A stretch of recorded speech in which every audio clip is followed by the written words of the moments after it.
Assalamualaikum warahmatullahi wabarakatuh. Apa kabar anak bapak semua? Insya Allah kita semua masih tetap dalam keadaan sehat walafiat dan dalam lindungan Allah Subhanahu wa Ta'ala. Anak bapak semua, jumpa kembali kali ini dalam pembelajaran matematika. Untuk kali ini kita akan membahas materi tentang pembulatan dan penafsiran pecahan. Oke anak bapak semua, sekarang mari kita saksikan tayangan berikut. Anak bapak semua, jumpa kembali kita di pembelajaran MTK. Pada materi kali ini kita akan mempelajari tentang pembulatan dan penafsiran pecahan. Sebelum kita lanjut pada materi ini, silakan anak bapak semua buka buku ESPS-nya halaman 17. Sudah dibuka semua anak bapak? Oke. Nah, anak bapak semua, pada pembelajaran hari ini yang pertama kita akan mempelajari tentang pembulatan pecahan. Anak bapak masih ingat pecahan itu ada pecahan biasa dan ada pecahan campuran, ya. Nah, pada yang A kita akan mempelajari bagaimana cara membulatkan pecahan biasa dulu.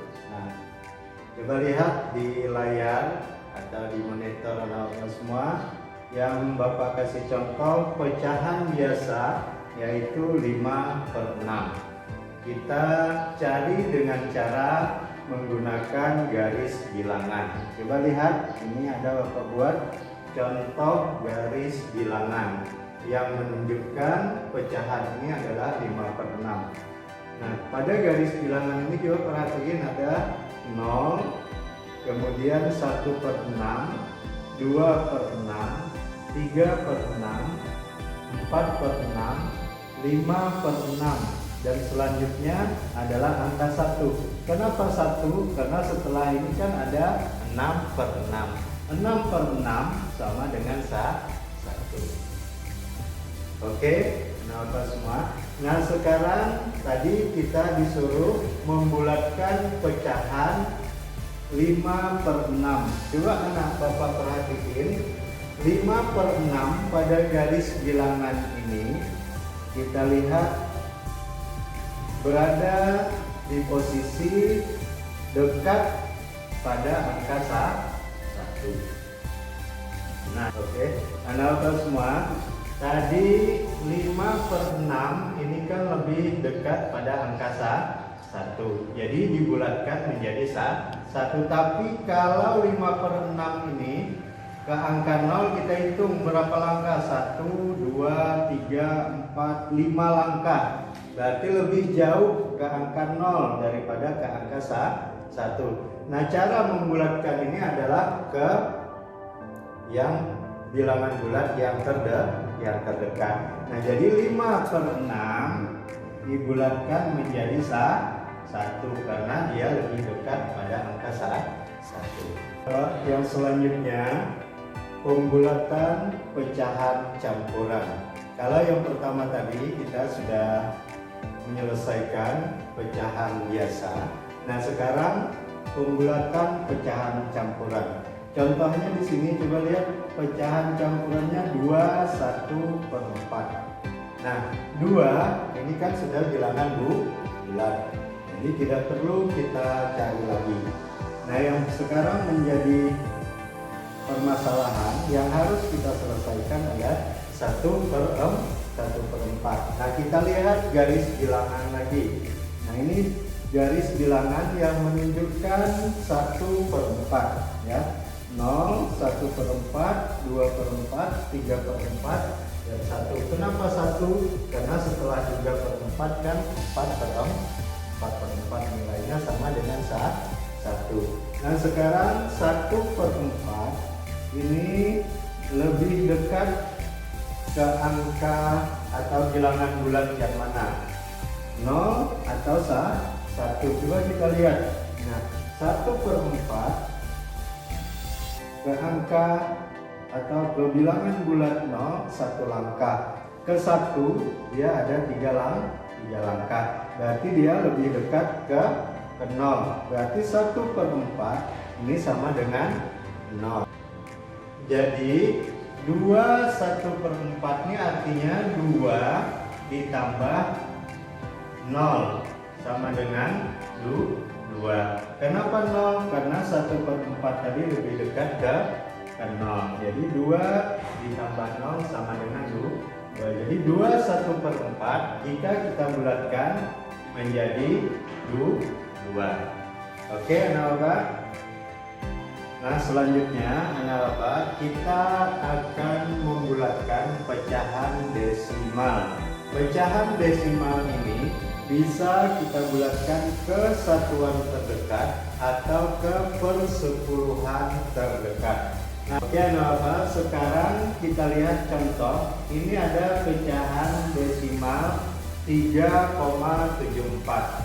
Nah, 3 ini adalah bilangan bulat. Ini 3. Kemudian 7 ini adalah persepuluhannya.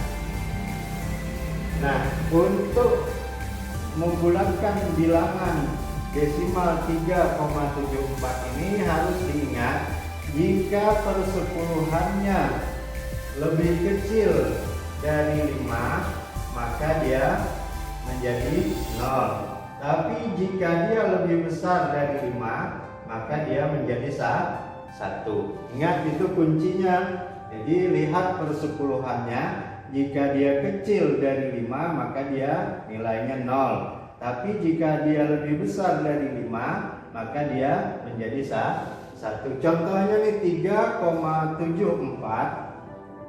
Berarti 7 ini kan sudah lebih besar daripada 5, maka dia menjadi 1. Jadi 3 tambah 1 sama dengan 4. Maka 3,74 jika dibulatkan dia menjadi 4. Oke, nah selanjutnya kita akan membulatkan pecahan desimal menjadi ke persepuluhan terdekat. Contohnya sama dengan yang tadi, yakni bilangan desimal 3,74. Nah, untuk membulatkan pecahan ke satuan tadi kita lihat persepuluhannya.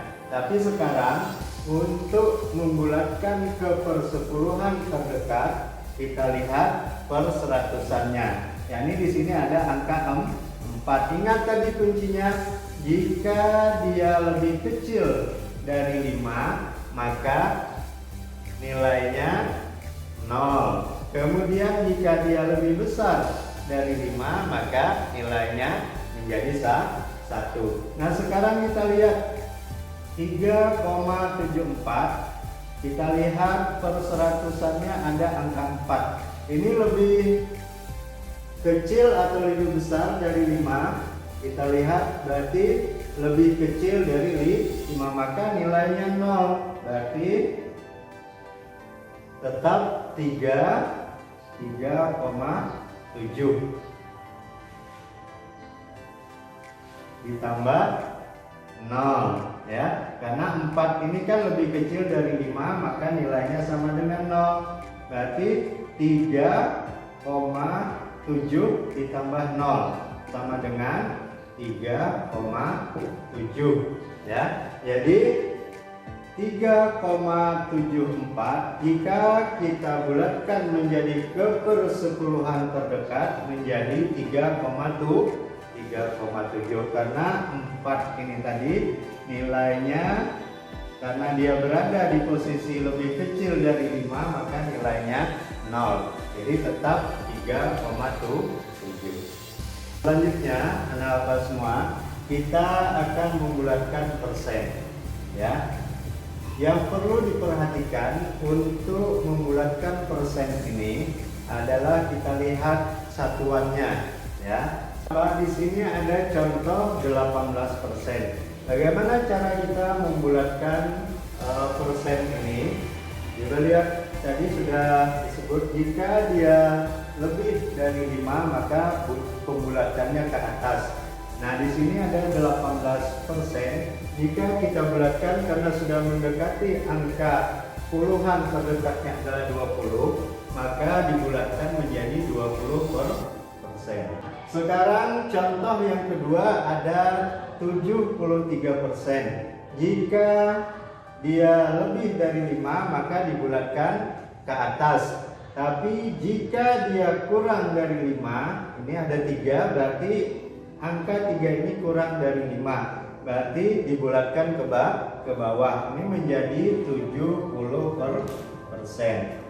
Demikianlah anak bapak semua pembelajaran kita pada pertemuan kali ini, yakni tentang pembulatan dan penafsiran pecahan. Semoga anak bapak semua paham terhadap materi yang telah bapak sampaikan tadi.